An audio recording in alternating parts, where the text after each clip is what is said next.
ಸಿದ್ದರಾಮಯ್ಯವರ ಸಂಪುಟದಲ್ಲಿ ಶಿಕ್ಷಣ ಸಚಿವರಾಗಿ ಹಲವು ಬದಲಾವಣೆಗಳನ್ನು ತಂದಿದ್ದಂತಹ ಮಧು ಬಂಗಾರಪ್ಪ ಅವರು ಈಗ ಡಿ.ಕೆ. ಶಿವಕುಮಾರ್ ಅವರ ಸಂಪುಟದಲ್ಲಿ ಸಚಿವ ಸ್ಥಾನವನ್ನು ಪಡೆಯುತ್ತಾರೆ ಅನ್ನುವಂಥ ಚರ್ಚೆಗಳಾಗ್ತಿದ್ದಾವೆ.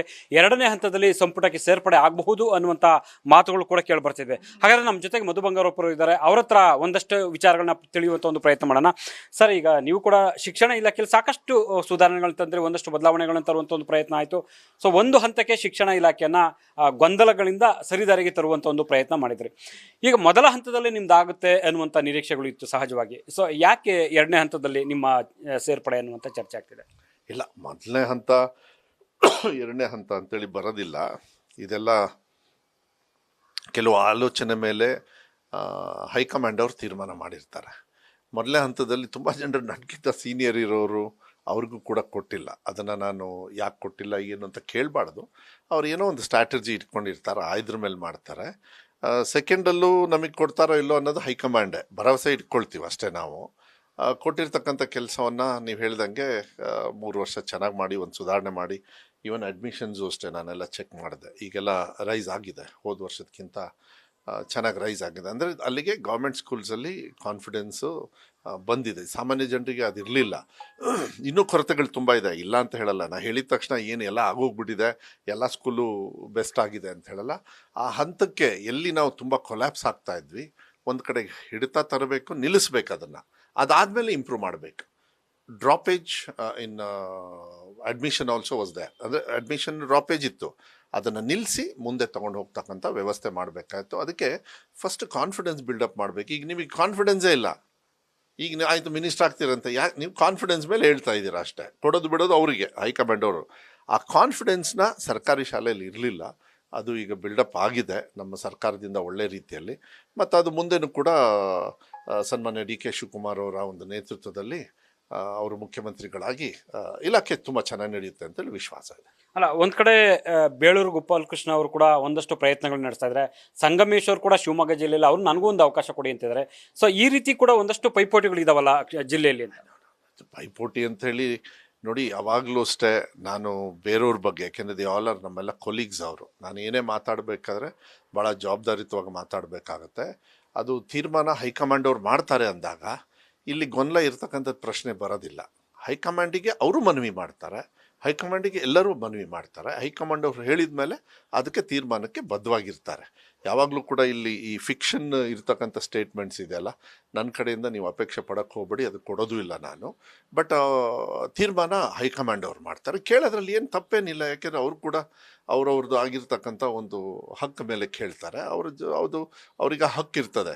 ಅದನ್ನು ನೀವು ಬೇರೆ ರೀತಿಗೆ ತೊಗೊಂಡು ಹೋಗ್ತಕ್ಕಂಥದ್ದು ಬರೋದಿಲ್ಲ. ಸೊ ಐ ಥಿಂಕ್ ನಾವೆಲ್ಲರೂ ಕೂಡ, ಯಾರೇ ಆಗಲಿ, ಇಡೀ ರಾಜ್ಯದಲ್ಲಿ ಪಾಪ ಸುಮಾರಷ್ಟು ಜನರು ಕಾಯ್ತಾ ಇದ್ದಾರೆ, ಎಲ್ಲರಿಗೂ ಸೇರಿ. ಸೊ ಮುಂದೆ ನಡೆಸ್ತಕ್ಕಂಥ ರೀತಿ ಮೇಲೆ ಒಂದು ಜವಾಬ್ದಾರಿಯುತವಾಗಿ ಹೈಕಮಾಂಡ್ ಅವ್ರು ತೀರ್ಮಾನ ಮಾಡ್ತಾರೆ. ಹೈಕಮಾಂಡಿಗೆ ಯಾವಾಗಲೂ ಕೂಡ ನಾವು ಬದ್ಧರು ಆಗಿರಬೇಕು.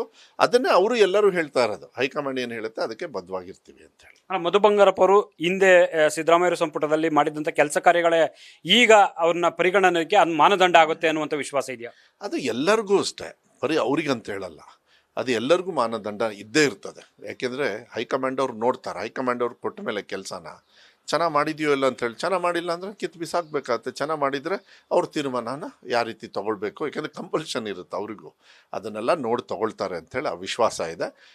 ಇನ್ನುಳ್ಕಿದು ಹೈಕಮಾಂಡಿಗೆ ಬಿಟ್ಟು ಬಿಡ್ತೀವಿ. ಯಾಕೆಂದರೆ ನಾನು ಫಸ್ಟಿಂದನೂ ಕೂಡ, ನೀವು ಲೀಡರ್ಶಿಪ್ ಚೇಂಜ್ ಇರಲಿ ಏನೇ ಇರಲಿ, ನಾವು ಒಂದೇನಂದರೆ ಹೈಕಮಾಂಡ್ ಏನು ಹೇಳ್ತಾರೆ ಅದನ್ನೇ.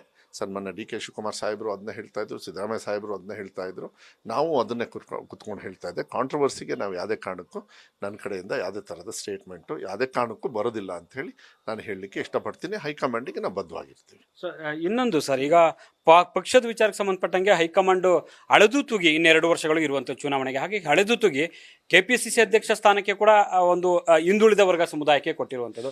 ಆಗ ಆ ಕಾಂಬಿನೇಷನ್ ಮತ್ತು ಒಕ್ಕಲಿಗ ಸಮುದಾಯಕ್ಕೆ ಸಹಜವಾಗಿ ಕೂಡ ಮುಖ್ಯಮಂತ್ರಿ ಸ್ಥಾನ ಇರುವಂಥದ್ದು. ಈ ಕಾಂಬಿನೇಷನ್ ಎಲ್ಲ ನೋಡಿದಾಗ ಹೇಗೆ? ಇಲ್ಲ, ಒಳ್ಳೆಯದೇ. ಯಾಕೆಂದರೆ ಅವರು ನ್ಯಾಷನಲ್ ಲೆವೆಲಲ್ಲಿ ಯಾವತ್ತೂ ಕೂಡ ಆರ್ಗನೈಸಿಂಗಿಂದನೇ ಬಂದಿದ್ದು. ಅವರು ಯಾವಾಗಲೂ ಅವರೆಲ್ಲ ಭಾಳ ಕೆಳಮಟ್ಟದಿಂದ ಕಾರ್ಯಕರ್ತರಾಗಿ ಭಾಳ ದೊಡ್ಡ ಮಟ್ಟಕ್ಕೆ ಬೆಳೆದಿರೋರು.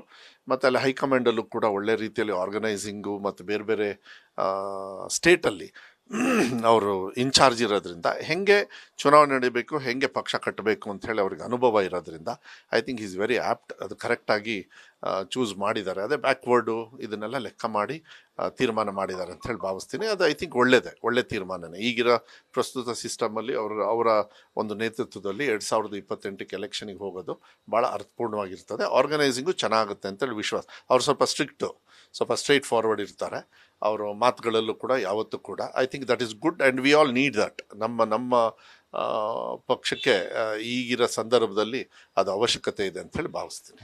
ಮುಂದಿನ ಚುನಾವಣೆಗೆ ಈ ಕಾಂಬಿನೇಷನ್ ವರ್ಕೌಟ್ ಆಗುತ್ತೆ. ತುಂಬಾ ಸ್ಟ್ರಾಂಗ್ ಆಗಿದೆ ಕಾಂಗ್ರೆಸ್ಗೆ ಸದ್ಯದ ಪರಿಸ್ಥಿತಿಯಲ್ಲಿ. ಯಾಕಂದ್ರೆ ಬಿಜೆಪಿಯಲ್ಲಿ ಪ್ರತಿಪಕ್ಷಗಳನ್ನ ಹೆದರಿಸಬೇಕಾದಕ್ಕೆ ಹಿನ್ನೆಲೆಯಲ್ಲಿ ಕೂಡ ಇದು ಸ್ಟ್ರಾಂಗ್ ಇದೆ ಅನ್ಸುತ್ತೆ.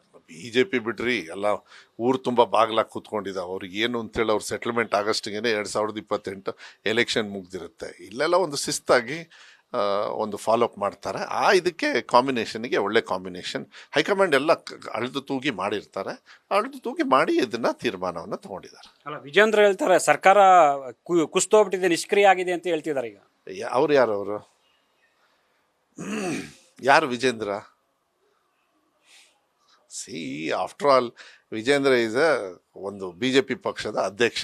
ಹಾಕಿದ ತಕ್ಷಣ ಸರ್ವಾಧಿಕ ಎಷ್ಟು ಜನರು ಅವ್ರನ್ನ ತಳಗ ಇಳಿಸ್ಬೇಕಂತ ಅವ್ರ ಊರಲ್ಲೇ ಕಾಯ್ತಾ ಇದ್ದಾರೆ, ಅವರ ಪಕ್ಷದೊಳಗೆ ಕಾಯ್ತಾ ಇದ್ದಾರೆ, ಹಿಗ್ಗಮುಗ್ಗ ಜಾಡಿಸ್ತಾ ಇದ್ದಾರೆ. ಅದಕ್ಕೆ ಆ ಥರ ಸಿಸ್ಟಮ್ ನಮ್ಮ ಪಕ್ಷದಲ್ಲಿ ಇಲ್ಲ.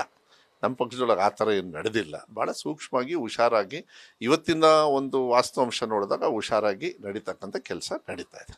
ಮತ್ತೆ 2028ಕ್ಕೆ ಕಾಂಗ್ರೆಸ್ ಸರ್ಕಾರ ರಾಜ್ಯದಲ್ಲಿ ಬರುತ್ತೆ ಅನ್ನೋ ವಿಶ್ವಾಸ ಸರ್? ಇಲ್ಲ, ಬರಲೇಬೇಕು. ಯಾಕೆಂದರೆ ಕೊಟ್ಟಿರ್ತಕ್ಕಂಥ ಮಾತನ್ನು ಉಳಿಸ್ಕೊಂಡಾಗ ಜನರು ಅವ್ರನ್ನ ಮತ್ತೆ ಆಯ್ಕೆ ಮಾಡೋದ್ರಲ್ಲಿ ತಪ್ಪೇನಿಲ್ಲ. ಅದು ಆಗ್ತದೆ. ಅದನ್ನು ಮಾತನ್ನು ಉಳಿಸ್ಕೊಂಡಿದ್ದಾರೆ. ನಮ್ಮ ಪಕ್ಷದಲ್ಲಿ ಏನು ನಾವು ಪ್ರಣಾಳಿಕೆಯಲ್ಲಿ ಹೇಳಿದ್ವಿ, ಅದು ಹೇಳಿದ ಮೇಲೆ ಜನರು ವಿಶ್ವಾಸ ತಗೊಳ್ಬೇಕಾಗತ್ತೆ. ಸ್ವಲ್ಪ ಗೊಂದಲನ ಈ ಗೃಹಲಕ್ಷ್ಮಿ ಇದ್ರದಲ್ಲೆಲ್ಲ ಏನು ಉದ್ಭವ ಆಗಿದೆ ಅದನ್ನ ಮಾನ್ಯ ಮುಖ್ಯಮಂತ್ರಿಗಳು ಹೇಳಿದ್ದಾರೆ, DK ಶಿವಕುಮಾರ್ ಸಾಹೇಬರು.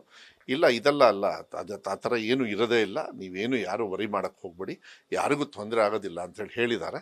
ಅದಾದಮೇಲೆ ಆಯಿತು. ಸ್ವಲ್ಪ BJP ಅವರು ಅದನ್ನು ಸೃಷ್ಟಿ ಮಾಡೋದು, ವಿರೋಧ ಪಕ್ಷದಲ್ಲಿ ಕೂತ್ಕೊಂಡವ್ರು ಇದೇ ಕೆಲಸ ಮಾಡಬೇಕು, ಇನ್ನೇನು ಮಾಡಬೇಕು, ಕಿತಾಪತಿ ಕೆಲಸ ಮಾಡೋದನ್ನ ಮಾಡ್ತಾರೆ. ವಿಜೇಂದ್ರ ಅವರು ಎಷ್ಟೇ ತಿಪ್ರಲಾಗ ಹೊಡೆದ್ರು ಅವರು ನಮ್ಮ ಸಮಾನಕ್ಕೆ ಬರೋದಕ್ಕೆ ಸಾಧ್ಯನೇ ಇಲ್ಲ ಅಂಥೇಳಿ ನಾನು ಭಾವಿಸ್ತೀನಿ. ಸರ್, ಕೇಂದ್ರ ಹಣಕಾಸು ಸಚಿವ ನಿರ್ಮಲಾ ಸೀತಾರಾಮನ್ ಅವರು ದುಡ್ಡಿಲ್ಲ ಅಂತಂದ್ರೆ ಸ್ಕೀಮ್ಗಳನ್ನ ನಿಲ್ಲಿಸ್ಬಿಡಿ, ಗ್ಯಾರಂಟಿ ಸ್ಕೀಮ್ಗಳನ್ನ ಅನ್ನುವಂಥ ಮಾತನ್ನು ಹೇಳ್ತಿದ್ದಾರೆ. ನಿರ್ಮಲಾ ಸೀತಾರಾಮನ್ ಅವರು ಕೊಳ್ಳೆ ಹೊಡ್ಕೊಂಡು ಹೋಗಿದಾರಲ್ಲ GSTಯಲ್ಲಿ ನಮ್ಮ ರಾಜ್ಯದಿಂದ. ಬಡವರು ಬೆವರು ಸುರಿಸಿ ಯಾವುದೋ ಹೋಟ್ಲಲ್ಲಿ ಹೋಗಿ ಇಡ್ಲಿ ತಿಂತಾರೆ, ಇಲ್ಲಾಂದರೆ ಹೊಟ್ಟೆಪಾಡಿಗೆ ಪಲಾವ್ ತಿಂತಾರೆ, ಚಿತ್ರಾನ್ನ ತಿಂತಾರೆ. ಅದಕ್ಕೆಲ್ಲ ಟ್ಯಾಕ್ಸ್ ಹಾಕಿ ಬಡವ್ರನ್ನ ಬೆವರಲ್ಲಿ ಟ್ಯಾಕ್ಸ್ ಹಣ ತಗೊಂಡು ಬೇರೆ ರಾಜ್ಯಕ್ಕೆ ಕೊಡ್ತಾರಲ್ಲ. ನಿರ್ಮಲಾ ಸೀತಾರಾಮನ್ ಅವ್ರಿಗೆ ನಾಚಿಕೆ ಆಗಲ್ವಾ? ಅದ್ರ ಬಗ್ಗೆ ಏನಾದ್ರು ಉತ್ತರ ಕೊಟ್ಟಿದ್ದಾರಾ?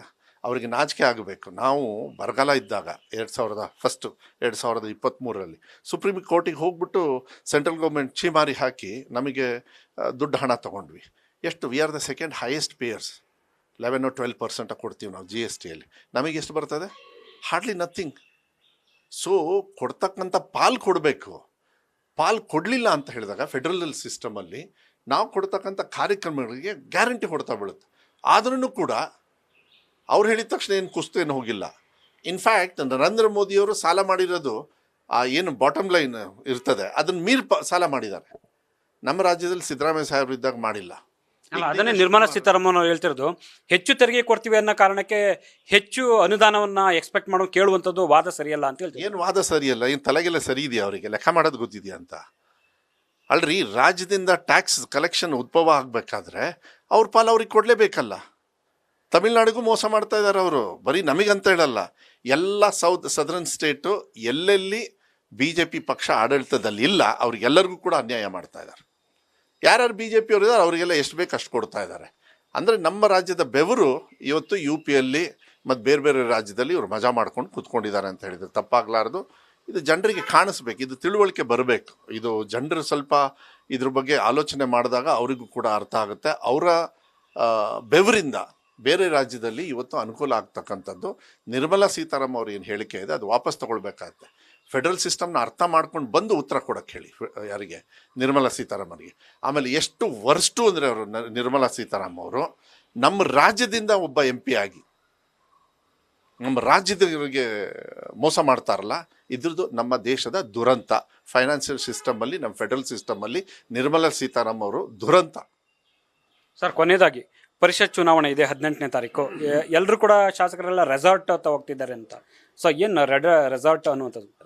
ರೆಸಾರ್ಟ್ ಎಲ್ಲ ಬಿಟ್ಬಿಡ್ರಿ, ಎಲ್ಲ ನಾವು ಒಟ್ಟಿಗೆ ಹೋಗಿ ಓಟ್ ಹಾಕ್ತೀವಿ, ನಮ್ಮ ಎಲ್ಲ ಕ್ಯಾಂಡಿಡೇಟು ಗೆಲ್ತಾರೆ ಅಷ್ಟೇ. ಸೊ ಇದಿಷ್ಟು ಕೂಡ ಮಧು ಬಂಗಾರಪ್ಪ ಅವರ ಸ್ಪಷ್ಟವಾದ ಮಾತುಗಳು. ಕ್ಯಾಮರಾ ಪರ್ಸನ್ ಅವಿರಾಜ್ ಜೊತೆ Harish Kakol, news first, Bengaluru. News first ನಿರ್ಭೀತಿಯಿಂದ ನಿಮ್ಮ ಪರವಾಗಿ.